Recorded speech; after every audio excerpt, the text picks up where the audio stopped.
শ্বশুরমশাই টেবিলে চা বিস্কুটের কাপ প্লেটটা নামিয়ে রেখে দূরে দাঁড়িয়ে নখ খুঁড়তে থাকে কাকন।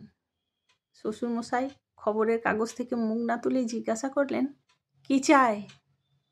শ্বশুরমশাই বিনোদীলাল বন্দ্যোপাধ্যায় অত্যন্ত বিচক্ষণ মানুষ। তিনি পেশায় উকিল এবং নেশায় রাজনৈতিক নেতা। কাকুন কাঁচুমাচু করে বলল, বলছিলাম কি বাবা, আমার ছোট কাকুর শরীরটা খুব খারাপ, আমাদেরকে দেখতে চেয়েছেন।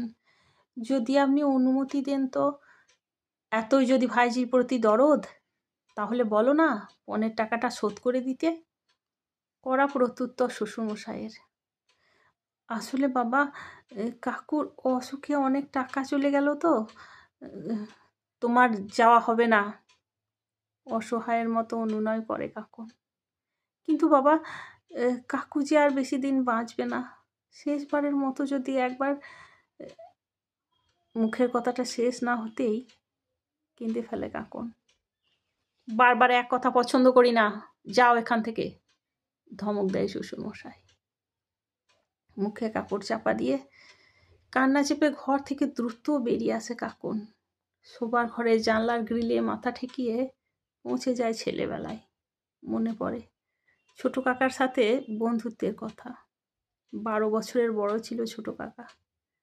একসাথে লুকিয়ে তেঁতুলের আচার খাওয়া, একসাথে মেলা দেখতে যাওয়া।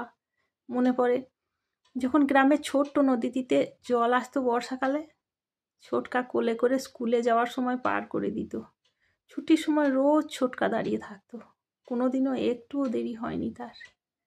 জলপানির পয়সা জমিয়ে খুব সুন্দর একটা জামা কিনে দিয়েছিল। বিয়ের পরের দিন আশীর্বাদের সময় ছোটকার হাত দুটো ধরে কাকুন বলেছিল, তোর কাছে আমার অনেক ঋণ রে ছোটকা। ছোটকা বলেছিল, প্রতি সপ্তাহে তোর শ্বশুরবাড়ি যাব, তখন খাইয়ে দিস পেট ভরে। প্রথম দিকে কাকু প্রতি সপ্তাহেই আসতো, তারপর প্রতি মাসে, তারপর প্রতি 3-4 মাস অন্তর। সেটা গিয়ে দাঁড়ালো বছরে, কারণ পণ বাকি থাকার জন্য গঞ্জনা শুনতে হতো খুব।